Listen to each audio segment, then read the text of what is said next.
Hey, Mike Callahan back with the SA Weekly Talk Show. Had a late minute adjustment. Jonathan Orcott of Driven Landscapes was not able to join me. So I put together a quick slide deck here. Anybody who was at SA5 in Dallas has been asking for a copy of the slide deck, so hopefully you've gotten those. But a lot of people that couldn't make SA5 or they were there wanted a quick recap of my talk, How to Dominate Your Market Part 2, after Jonathan Toshnak's Dominate Your Market Part 1, where Jonathan really went in and explained the theory of how to go in and dominate your market. Really insightful for everybody who's in there and a lot of actionable takeaways. And what I did is basically took Jonathan's theory and made an executable blueprint how to actually do that inside Service Autopilot. So I'm not going to give away everything we did at SA5, but anybody who wasn't able to make it, or a lot of people have been asking for a recorded version, and unfortunately, none of those sessions at SA5 were recorded to my knowledge. So what I'm going to do is just go through the first couple slide decks of my talk and tackle the main part of the conversation where a lot of people had questions. How do we tackle the labor crisis in the landscape industry? So one of the biggest things that we deal with now is when we go out and go to scale a business and dominate that market, there is an inherent labor crisis. How do we go out and stack that virtual bench for employees and go out and build that team? So one of the things in Jonathan's talk, if you had the pleasure of seeing, is he talked about don't take the process of the digital marketing where you cast that digital net and then the offline marketing to go in and build route density. Don't go in head first and do this without testing. We really need to go out and make sure it's working in an executable way before we do that. And there's several reasons why. And the biggest problem with the elephant in the room that I addressed right off the bat was we needed to address the labor issue. And how do we go out and do that? So the story I told was basically in my own company where we went out and literally met Jonathan for the first time at a roundtable. And this roundtable was probably 6 or 7 years ago at the first Service Autopilot office before they actually moved, after they moved out of the mini storage areas that they originally started the company in. I had the pleasure of meeting two gentlemen that were pretty instrumental in my growth as business owners outside of Jonathan, were Garrett Matthews and Chad Cranston. So I went in there originally with the mindset in the framework of going in there and how do I, just before we're about to break $1 million, create a system and processes in Service Autopilot to handle the immense workflow as far as the phone calls and the email requests for estimates in the Northeast in about a 1.5 to 2 month period. So prior to this, we were probably doing, I don't know, maybe 250 to 500 estimates a month. Quite a few, but it wasn't anything really, really crazy. So we went in with Jonathan, and in addition to learning how to handle the workflow, Jonathan introduced us to some long copy text or marketing, more the Dan Kennedy style marketing. And before this, I had never seen anything like that. So there was 2 or 3 different ad copies that he allowed us to basically use as templates from this roundtable, and that was very instrumental. And one of them actually had a picture of my head on there, and basically doing effects that I offer the most powerful guarantee as far as quality in the upstate Rochester, New York area. And if you're not happy, we'll come out and fix it. And if after that point we can't fix it, we will refund 100% of your money or hire the competitor of your choice to do that. But this changed things dramatically in our business, because now our marketing copy did not look like anybody else's marketing copy in our market. Our marketing before this was literally the same thing as everybody else. Name of the company, we offer lawn mowing, shrub pruning, snow plowing, whatever that is, we listed those out. And maybe we had a price on there, maybe base price of $39.99, whatever that was. But as we learned, if you want to be exceptional in your market and dominate your market, you need to be unlike everyone else in your market. And this long copy marketing text is what allowed us to do that. So we jumped up to probably to 1,100 to 1,200 estimates a month for 2.5 to 3 months after figuring out the marketing, addressing that customer avatar. What were the pain points and how we overcame them? We differentiated ourselves. So why I'm saying this is if you were at SA5, definitely take my advice, Jonathan's advice. Don't go out and try to implement this, 100% right off the bat. Make sure the marketing content and the content you're putting together works. But most of all, figure out how to use Service Autopilot or your preferred CRM in a way that can handle that workflow, and what we're going to dive in here in a minute, how to handle this labor crisis to handle the increased workflow, or the way things are right now, even just the labor issues that we're having. So I'm going to dive in this. It's going to be a very short version of this. If you're just joining, Jonathan wasn't able to make us here, so I'm going to dive in and answer and give some people a little bit of a overview of my talk at SA5, because we had a lot of questions around it. Obviously, it's not going to be my whole talk. We want to make sure that everybody who attended SA5 gets that special value they paid for. But this is going to be a couple of the slides and some of the context behind it. So whether you're there, it's a good review. If you weren't there, kind of give you a preview of some of the stuff you could see at SA6. So the biggest things right now that we need to address are the bottlenecks to fast growth when you're going out to dominate that market. Growing fast without the right people is where we're going to concentrate in this talk. We're not going to dive into the whole talk. Growing fast without knowing your numbers and growing fast without enough cash flow are the two major hurdles of going in and dominating your market with rapid growth. So I definitely, a big advocate, you need to know your numbers. At a bare minimum, you need to know your break-even cost, what you need to charge per man hour to make that desired profit margin, and you need a way to track it. And Service Autopilot, I highly recommend using the dispatch board and in combination with the mobiles. So we're going to enter that start and stop time in, whether it's manually on the paper or in the mobile. It's going to show up now on the closeout day screen. Once that data is in there, we can run reports, the job cost summary, to make sure we're making the desired dollar per man hour on each and every job. So we need to know our numbers. And then growing fast without enough cash flow. So I'll be candid, we're not sitting here on a white pedestal looking down. I've run into this once or twice myself in the early years when we grew so fast that we didn't have enough cash flow management in place and things got extremely tight. So one of the things we've learned in this ecosystem is getting that credit card on file. Get those invoices charged before you have to run your payroll and your monthly bills are due. That's going to help with cash flow. So you may be priced right, you may be doing the jobs right, but maybe your customers just aren't paying you on time. So you want to have at least one or two different ways in your preferred CRM like Service Autopilot, how to manage that cash flow. Two big hitters are credit cards on file. And if you're using automations, create some automations that will go out and make sure the card's on file. If it's a past due invoice, it triggers some kind of response to get that money. Don't wait till it's too late when you actually need it. So we're going to dive in and talk about how to handle the fast growth with the right people and how to attract this new millennial worker. So the biggest thing is I started doing some research about this for my SA5 talk is I realized the cost of a bad hire on your team, from what I've heard, was 2 to 3 times the person's salary. Now, I could understand some of the direct costs. We're talking about how bad screening, interviewing, training, bonuses, raises. Those things made sense, but conceptually, I'll be honest off the top, I didn't think about the indirect costs. And some of those indirect costs were lower customer satisfaction, cancellation rates, loss in productivity, and loss in team morale. And as we really started to grow the business in an excessive amount with some of these things that Jonathan taught and Dominate Your Market 5 or 6 years ago when we started to execute these, when they're really new and fresh ideas, not that they're not now, because no one in the service industry is still utilizing these ideas in these situations. So as we did it, if you imagine we had our sales funnel, we were pumping as many leads in as we could, but we were losing maybe a third of our customers out the back end because we didn't have productivity measures. We didn't have mission, vision, culture things in there. And we didn't have a standardized way of training our employees to create a predictable product that could be replicated without the business owner literally having their hands on each part of it. So as you're going out to scale this business and dominate your market for 2019, you really want to think about, the systems behind it, but what is the cost of one bad hire going to cost you?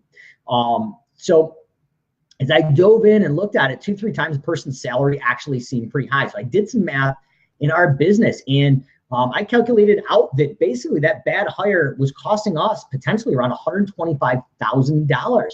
And it was a bit of an aha moment at that point, because I was looking at it and I'm like, that still seems really high. But by some luck and being able to be networked around the right people, we learned about a piece rate pay system when we were doing this, and we ended up implementing that piece rate pay system. And I looked at the productivity gains in what happened, and basically that piece rate pay system allowed us to attract the right person and put them on the right seat on the right bus at the right time. And it wasn't necessarily intentional, but it was ground shaking for us, or earth shattering, because now we were paying the people for the budgeted time and hopefully aligning our company with the individual and creating a win-win synergy there. So if you're looking at piece rate and you're looking to avoid overtime, you need to pay overtime legally, and that's not the reason to get into it.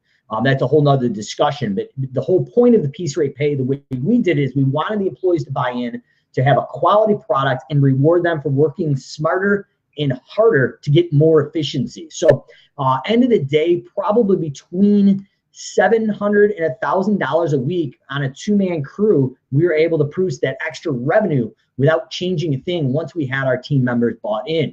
But in relation to that, we realized through that process is we really needed to hire individuals that had a values alignment to our business.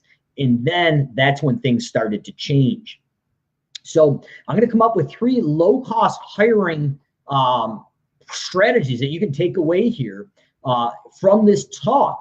The first one is job descriptions that focus on culture. So we're talking about the things that we stand for and believe in. Next thing is interviews that screen for a values alignment.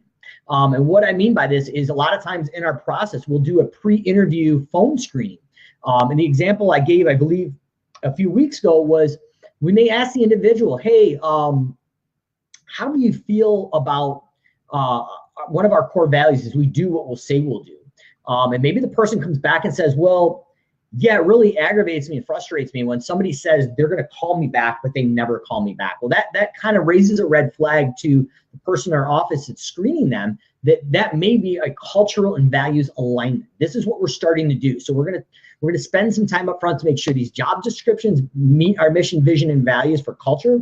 We're going to interview to those values alignment to make sure that they're aligned with it. And then we're going to have a standardized selection process. So we use anywhere from 3 to 5 standardized questions. We always ask all the interviewees. And that interviewer is going to rank them in an A, B, and C fashion with reviewers' notes.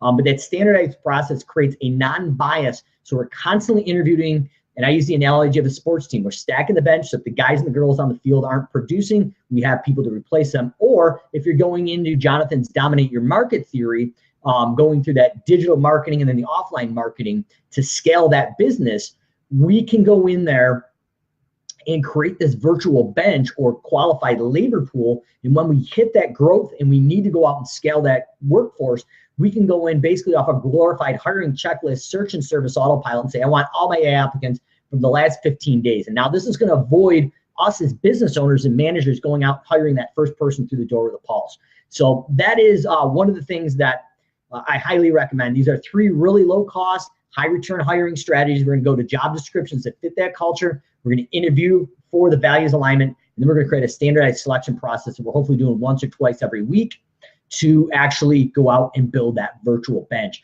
If you're watching live, you have any questions, like I said, this is going to be a bit of a smaller show today, but a lot of people had some questions on the labor part of my talk, and I wanted to dive into it because I thought there was a lot of value that could be had.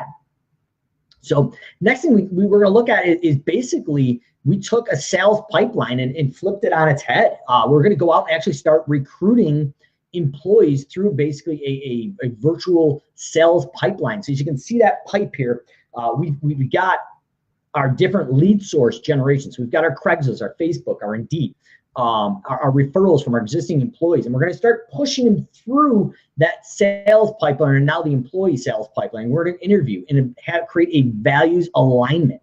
Once we hire them, we're going to create a standardized onboarding process for the best results. And then once we make them that job offer and they accept that job offer, we're going to wow them and align with the values and culture. So we're going to train and develop to the mission, the vision, and the values to reinforce that. And what we're finding is with millennial worker now, instead of lasting maybe a season that was really good, is we're getting a good 3 to 5 years out of them. I'm not going to sugarcoat it. It's not a lifetime, but your millennial worker for the most part is not going to stick around for a lifetime.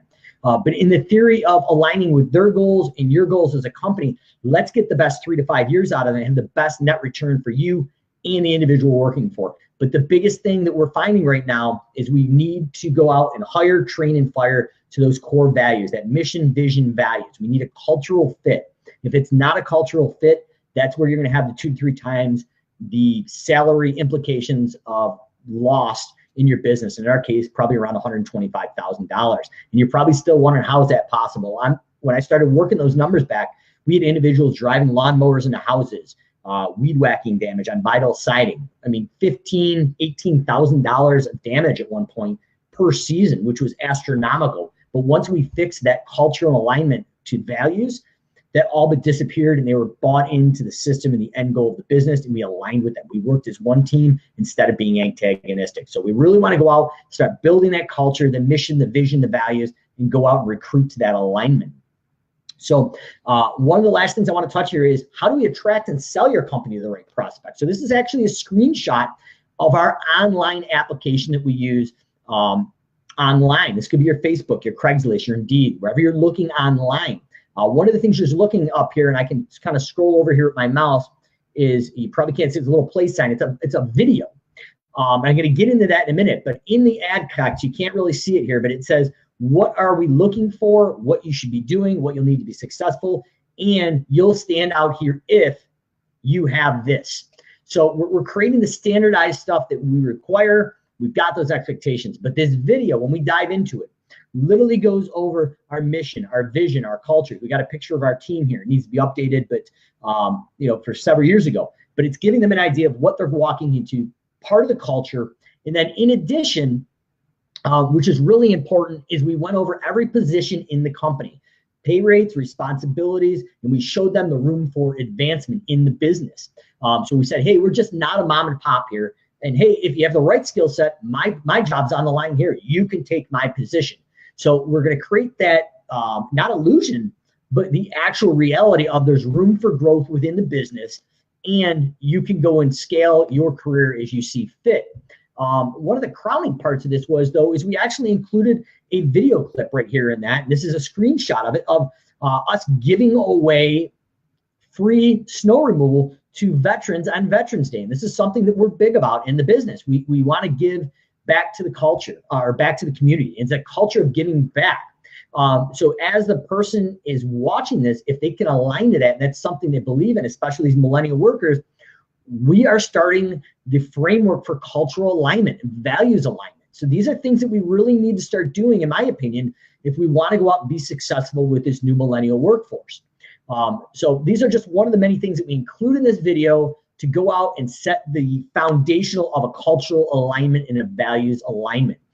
Sweet little story here. This older couple both met in World War II at a training camp. A gentleman was infantry and she was a nurse, and ended up being married here in I think they're in their early 90s in this picture. Had no idea that their granddaughter submitted them into a raffle. We knocked on the door and they were polite enough to let us shoot some video there. But it was these organic things, and we multi-purpose this video for Facebook and YouTube videos and in our marketing content. So not only did we reinforce that culture of giving back to our employees, but we did to our front-facing customers or leads to let them know this is what we stand for, this is what we're about, and we're trying to reinforce that cultural and values alignment throughout. So as we close out here, we need to be constantly recruiting with an automated system to stack your virtual bench. Obviously, anybody watching this, probably, if you know me, I'm very big on automations. But if you're not ready for automations at a price point, or your business isn't big enough yet, this is the manual process we used in my business as well, with well over 100 companies right now, just in the employee systems. And we're well over 250 now with the automated stuff we've been doing. But the whole point of this is you don't necessarily have to automate this, but this is the workflow and the roadmap to make this happen. But the thing I want to highlight is, where do the job descriptions, the interviews, and the standardized selection process fall within this process? So these are those 3 low-cost ways to go out and recruit that new worker that's going to have a cultural alignment. So as we're looking at it, we've got job descriptions that focus on culture. That's going to be that help wanted ad that I showed you with the video on your Indeed, your Craigslist, your Facebook. Or if there's an office entry form, they physically come into the office. Let's have the ability in that essay form where they can click that button and actually watch that video before they fill out that application. And once we enter them into the automated system and they fill out that application, if they meet the couple hoops they have to jump through, our secretary or admin is going to call them and you have a phone interview that screens for alignment. That's where I talked about the phone interview. Hey, how do you feel about we do what we say we do? or whatever your values are. And they're thinking about, oh, yeah, I really hate when someone doesn't call me back. They don't do what they say they're going to do. That's for that values alignment. And then the next thing is in the orange up top is the standardized selection process. That's where we go out and interview once or twice a week. We build that virtual bench. But in that virtual bench, we're going to have 5 to 6 standardized questions that everybody gets asked, whether it's field staff, office staff. I don't even care if it's a subcontractor, whatever that is. We want to make sure there's a standard selection process so we have a values alignment and we're not hiring the first person to the door with a pulse. We're creating that virtual bench that we can call on. So hopefully that's helpful, but this is where that all lines up in the workflow of getting a new applicant in and getting them trained, hired, and onboarding. And then at the end, we want to reinforce that values alignment through quarterly reviews and different processes. So the final thing that we took away from this process is creating prospects as leads in Service Autopilot was a huge thing for us. So in Service Autopilot right now, you cannot technically run automations on employees, but this got us thinking. In Service Autopilot, there's a thing called lead source tracking. So basically, we were able to set up lead source tracking based on our help wanted ads. And these help wanted ads were, obviously Indeed, Craigslist, Facebook, whatever those were, but we had them as lead sources. And you can't see it on the screen probably, but there's a start date for the employee and an end date for the employee and a lead source. So we can actually track how long each employee stays with us from each lead source, where we're going to get them, how much they cost us on average, and we can do some other math and some basically insight on that and say, okay, based on that lead source and the cost and the retention of those employees, where are we getting our best applicants without any emotion? I want to say what's up to Dawn Winter as well, watching. Her and her husband, John, just absolute rock stars, crushing it in the residential and I believe somewhat commercial cleaning industry. So what's going on, Dawn? And so hopefully this is helpful. So we did have some aha moments based on the short-term limitabilities of SA running automations on leads only or clients only. We were able to create a pseudo employee and actually have some very, very powerful reporting that allowed us to dive in and get some more information on that. So obviously I'm not diving into my whole talk from SA. That's just a really brief, high overview, but a couple people asked some questions about it, so I wanted to touch on it. So if you haven't ever been to an SA event, SA6 next, probably November in Dallas, Texas, you want to check it out. I know Jonathan Potoshnik, the co-founder of Service Autopilot, myself, have been talking about doing some more regional events over this winter, where we have about a day-and-a-half event where Jonathan talks 4 or 5 hours. I talk about 4 or 5 hours. And then we bring 1 or 2 of the experts on the Service Autopilot team in to actually walk you through automations or whatever the instance may be this year. So keep an eye out on that. If you have any ideas of where you'd like to see a regional event this year, let us know. We know we did one in upstate New York. We did one in Oklahoma, Seattle, Washington, and we also did one in San Diego. So it actually brings it up. So if you are looking at an event, we've got QDS, Quality Driven Software, having a conference in San Diego at Humphrey Seaside Inn. Myself, Jonathan, and John, the co-founders of Service Autopilot, a bunch of the rock stars over at Service Autopilot are going to be there. And we're going to be doing probably a 5 or 6 hour quarterly event before QDS. So I know Martha has some very limited ability left for that conference, but if you wanted to hang out with us in San Diego, these regional events are traditionally free events, and you get to hang out with us and talk business, and we can answer your questions knee. So if nobody else watching has any questions, I'm going to wrap this up a little bit shortly today. But if you're watching the recorded version, so I'm going to keep an eye on this probably for the next 24 to 48 hours answering those questions. But main takeaways is you're going out to hopefully dominate your market in 2019, and you're at SA5 and you're looking at those things that Jonathan talked about, casting that digital net over your Facebook or Google AdWords, and you're going to cast that digital net. We really don't have that route density, so we're going to go in and use some features such as 9-rounds or integrations with, say, SendJim to go out and blast those 9-rounds through there. That is going to be instrumental to your growth. But before we get there, I challenge you to make sure we have the right workflow and process, and we've stacked that virtual bench, that qualified labor pool. So when we hit that growth, we're able to handle it, and you don't run into some of the issues that I ran into 6 or 7 years ago, where we didn't have a standard onboarding process or training process. We had to go back and refine that. So avoid those headaches now. for positive success in the future in 2019. So we'll see you next week. I appreciate it. Hopefully Jonathan Orcutt of Driven Landscapes will be able to make it next week, but we ran into some difficulties with his schedule. So kind of just wanted to get this out here and tackle some of those questions people had. So appreciate it. And we will talk to you guys next week. It looks like we got one comment here or question. Oh, just Dawn Winter saying hello. So, all right, if you have any comments or questions down the line, drop them out. We'll see you next week here. SA Weekly Talk Show, Mike Callahan, with some other special guests coming up. Marcus Sheridan, the sales lion. It was SA5 will be joining us as well when we can get our calendars to match up. So that should be an absolute huge event as well. So if not anything else, we'll see you next week on SA Weekly Talk Show and hopefully at QDS in San Diego in February.